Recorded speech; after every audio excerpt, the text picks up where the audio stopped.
안녕하세요. 저는 결혼한 지 1년도 되지 않아 이혼하게 된 제 기구한 사연을 들어주시렵니까? 남편과 저는 9년 연애 후 결혼했습니다. 저의 부부는 20대 후반이고 시부모님은 50대 초중반이십니다.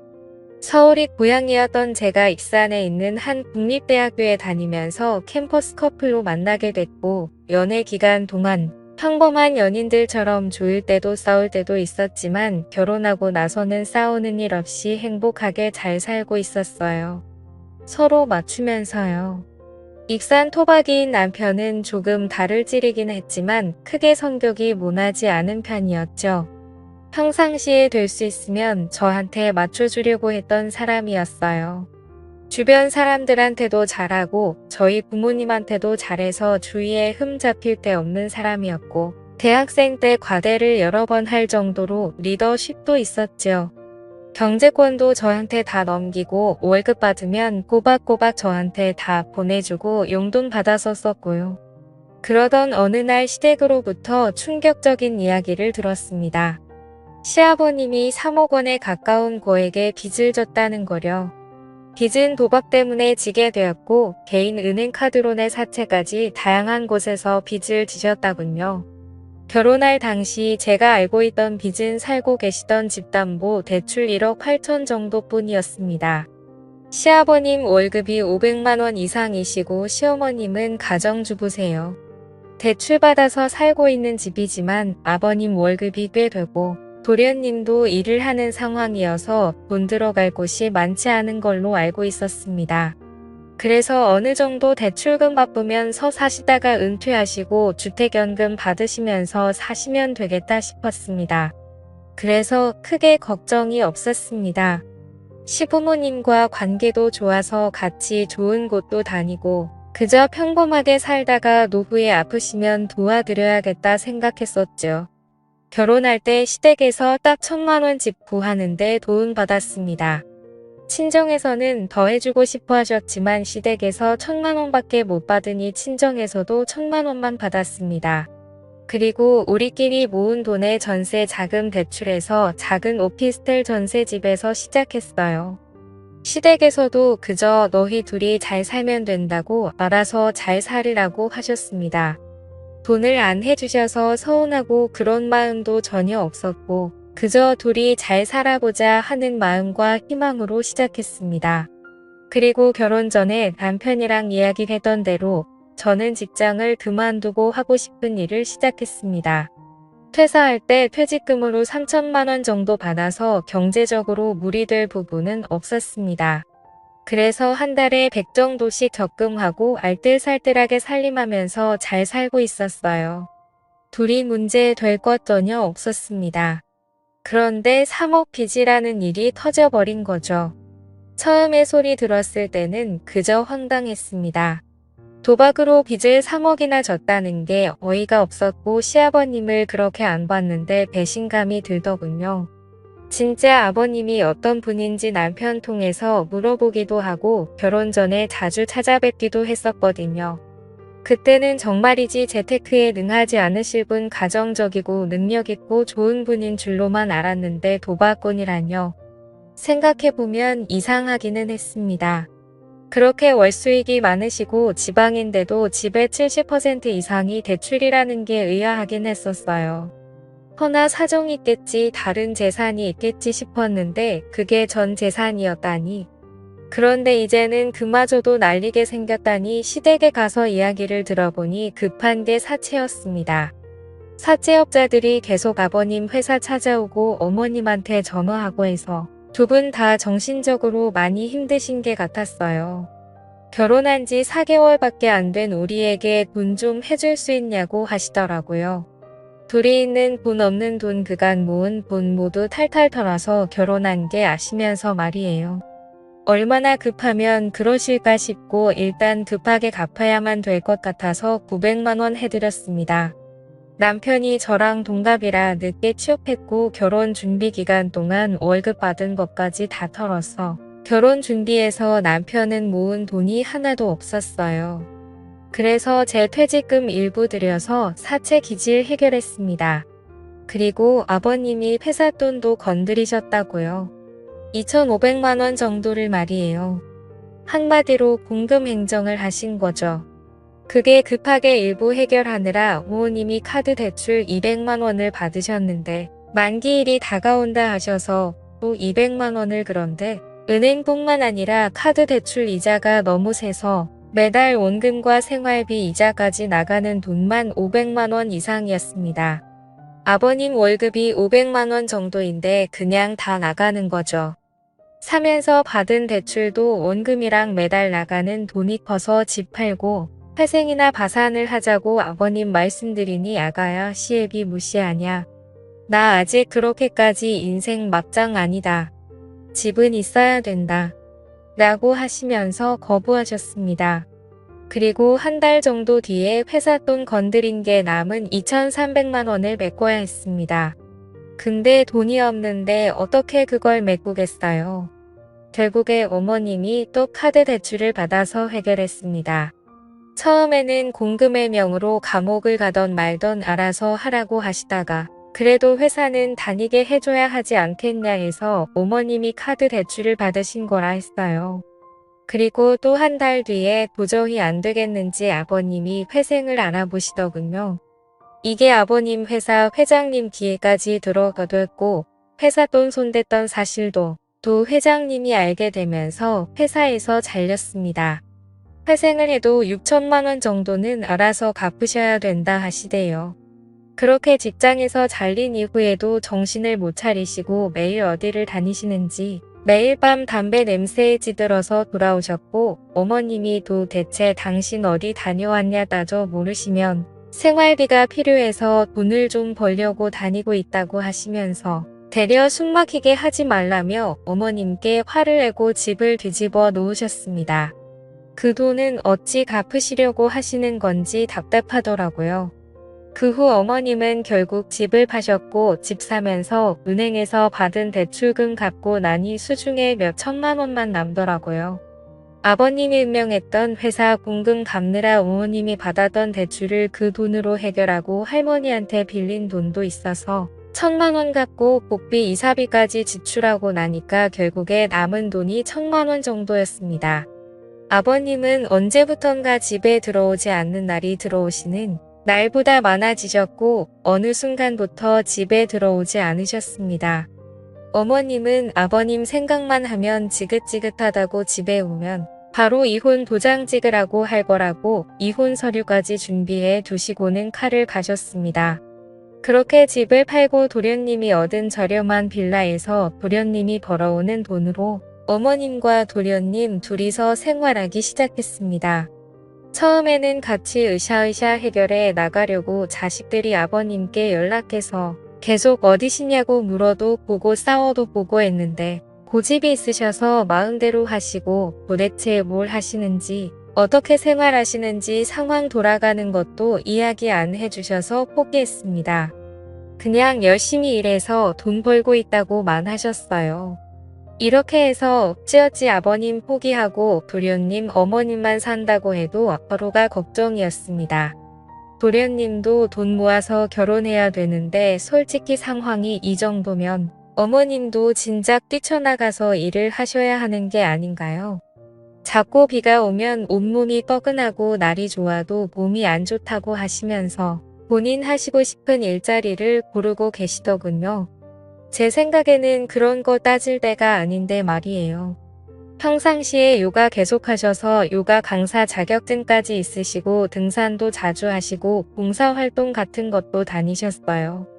그런 체력이면 일 못할 상태는 아니지 않나요?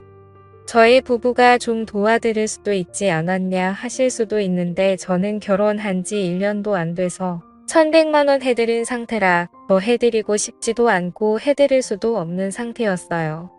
저의 부모님한테 죄송하고 아이 계획도 있어서 신혼집도 빌라로 옮길 생각이라서 돈을 보태야 했거든요. 부모님한테도 보태드린 돈 시부모님한테 더 해드리고 싶지 않았습니다. 남편도 그 부분에 동의했었고 미안해했습니다. 그리고 저희 부모님은 나중에 노후 대비해서 계속 직장 다니고 계세요. 아빠는 일하면서 무거운 물건들을 드는 경우들이 많아서 뒤에서 보면 한쪽 어깨가 틀어졌어요. 어깨에서 쾌가서 팔도 아프시고 그래도 일하고 계세요. 엄마는 사무직인데 컴퓨터를 하루 종일 보고 있으니까 눈도 건조하고 노안 때문에 숫자도 잘 안 보이고 야근도 하시고 힘들게 일하세요. 자식들한테 피해주기 싫다고 하시면서요. 이런 부모님을 보면서 일상생활 잘하시는 어머님이 건강 때문에 일을 하는 게 망설여진다는 게 저는 도무지 이해가 되지 않을 따름이었습니다. 그래서 단돈씩 20만 원이라도 경제적 지원해드리고 싶지 않았어요. 벌써부터 해드리면 나중에 더 의지할 것 같더라고요. 남편이 전화로 일은 어떻게 할 거냐고 해야지 않냐고 여쭈니 달에 돈 10만 원씩도 안 해주면서 다 키워놨더니 엄마한테 일하라고 하냐고, 엄마 비우면 온몸이 쑤신다고 장마철에 나가 죽으라는 거냐고, 너는 말을 꼭 그렇게 해야겠냐고 화내시더라고요. 남편은 엄마 서운한 건 알겠는데 우리가 이미 1100만 원 빚 갚는데 못 해드렸잖아요. 월 100만 원씩만 버셔도 저희의 형제 부담이 많이 줄어들 것 같아요. 그리고 엄마 노후를 위해서라도 하셔야죠. 진짜 엄마 생각해서 말씀드리는 거예요. 모든 걸 우리가 지원해드릴 능력이 안 돼요. 라고 장문의 문자를 보냈지만 일 터진 지 8개월이 지나도 어머니는 이 일은 어떻고 저 일은 어떻고 따지시며 단 한 번도 일을 나가려 하지 않으셨습니다. 제가 저희 외삼촌 식당에서 카운터 보는 게 나도 하시는 게 어떻겠냐고 말씀드린 적이 있었는데 어디 CM 일을 그런 식당 아줌마를 만들려고 하는 거냐고 성을 내시더라고요. 그러면서 저보고 다시 일을 시작하라고 새파람개 젊은 애가 남편이 벌어오는 돈만 쓰고 집에서 놀기만 한다고 하시대요. 저도 다시 일을 시작할 수는 있지만 이런 상황에서는 전혀 시작하고 싶지 않았어요. 제가 일 시작하면 분명히 지원해 줄게 기대하실 거고 안 해드리면 더 서운해 하실 게 뻔했거든요. 안녕하세요. 저는 결혼한 지 1년도 되지 않아 남편도 처음에는 저한테 미안해하면서 1100만 원 해줬으니 충분히 해줬고 더 해줄 필요 없다고 했었는데 나중에는 저보고 일 시작하는 거 어떠냐고 눈치를 주더라고요. 일 시작하고 수입 늘어나면 월 10만 원씩이라도 드리자고 하면서요.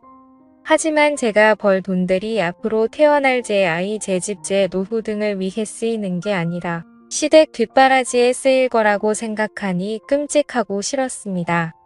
솔직히 거의 월마다 시댁 쪽에 경조사 있어서 10만 원씩은 드리고 있었어요.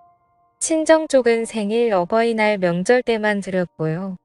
귀한 딸 힘들게 키워놨더니 시댁 뒷바라지나 하는 거 보시면 저희 친정 부모님이 얼마나 속 터지시겠어요. 그런 모습 보여드리고 싶지도 않았어요. 친정집에서 김치 얻어가는 것도 죄송했습니다. 친정에서는 뭘 계속 주려고 하셨는데 그럴 때마다 속상했어요. 있을 때 잘해드리지라는 말도 하실 수 있어요. 하지만 저는 이런 끔찍한 상황은 아버님 어머님이 만드셨다고 생각해요. 아버님이 회사 핑계대고 모아놓은 돈을 계속 가져가셨어요. 적은 돈도 아니고 큰 돈 몇백 천만 원 이런 식으로요.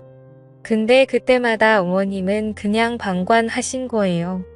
아버님 성격이 워낙 큰 소리치고 그런 성격이라 싸우다가 포기하고 놓아버리신 거죠. 그리고 그 방관이 그 상황을 만든 겁니다.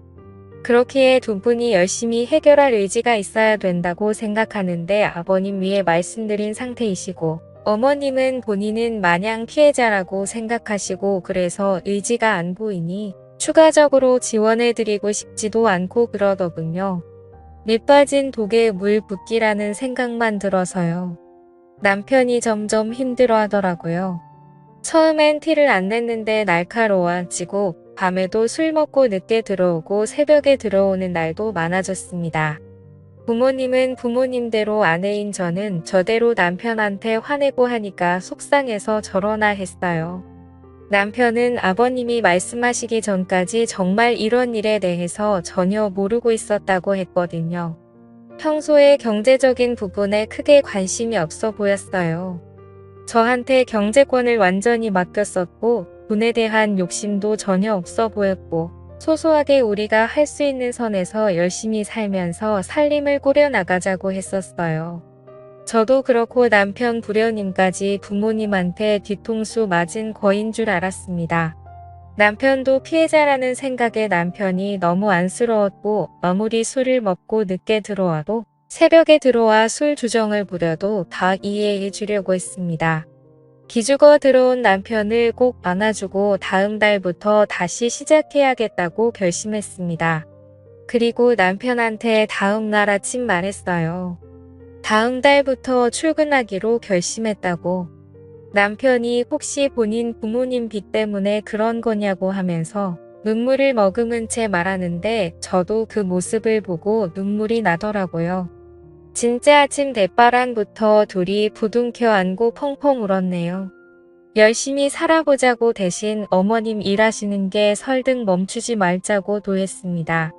그렇게 저는 일자리를 구하고 출근을 예정일보다 더 일찍 시작했어요.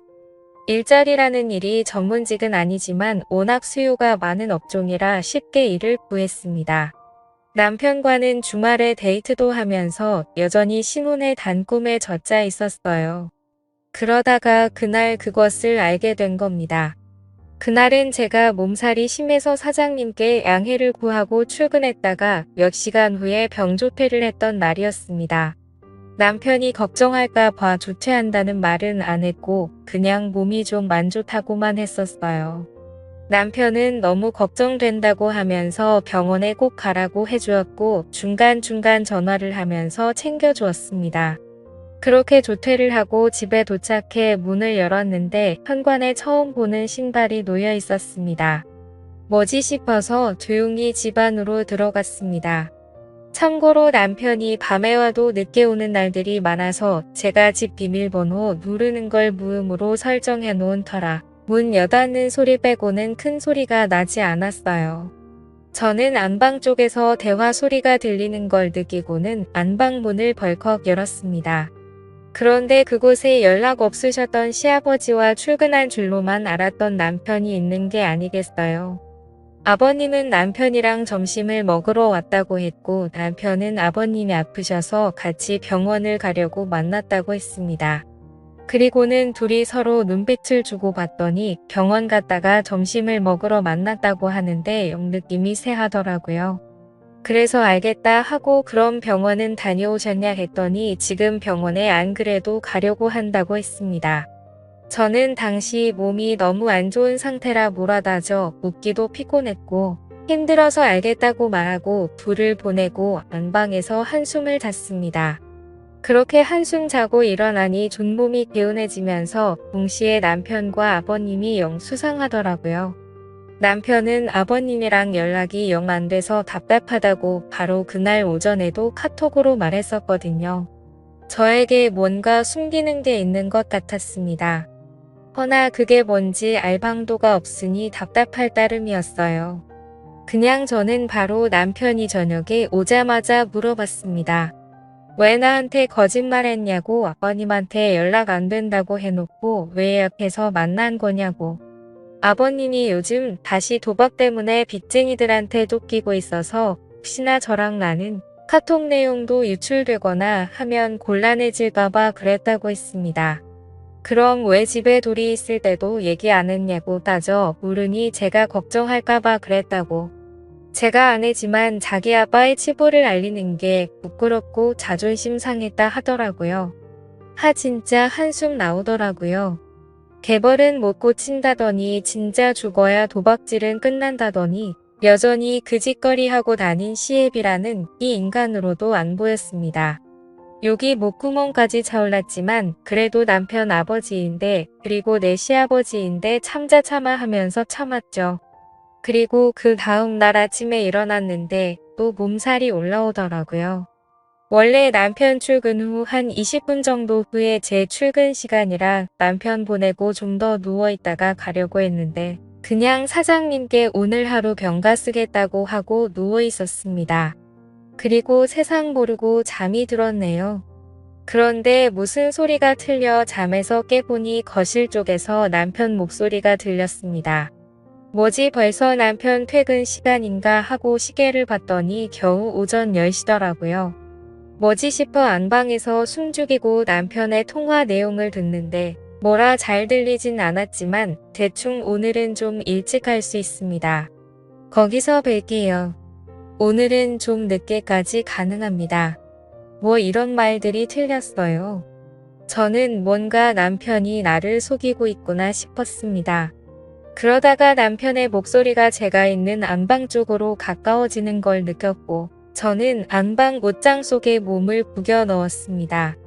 남편은 안방에 들어와서도 한동안 통화를 하는데 묘간 이상한 게 아니었어요. 오늘은 어제 잃은 걸 다 만회할 거라느니 오늘 성과급이 나와서 주머니가 빵빵하다느니 이런 말들을 하는 겁니다. 저는 촉이 오더군요. 남편이 나가는 소리를 듣자마자 저는 옷을 대충 갈아입고 모자를 놀려 쓴 채 남편의 뒤를 따랐습니다. 2층 오피스텔이라 계단으로 급하게 따라 엘리베이터를 따라 내려가니 남편이 급하게 걸어서 어딘가를 가더라고요. 저도 따라갔습니다. 그런데 골목길에 들어서자 저희 시아버지가 남편 앞에서 손을 흔들고 계셨습니다. 하저는 뭐지 이 부자가 도대체 뭘 하려는 거야? 설마 하면서 몰래 뒤따라갔습니다. 다행히 저인 걸 눈치 못 챈 것 같았고 둘은 뭐가 그렇게 신났는지 열심히 한 5분을 걷더니만 집 근처에 있는 한 모텔로 들어갔습니다. 저는 부자가 모텔 한 방에서 도대체 뭐 하려는 건가 너무 이상해서 급하게 들어갔는데 사라지고 없더군요. 그래서 제가 그럼 혹시 장기 투숙액은 없냐 했더니 있지만 고객 고한 상 절대 말씀 못 드린다고 나가라고만 했습니다.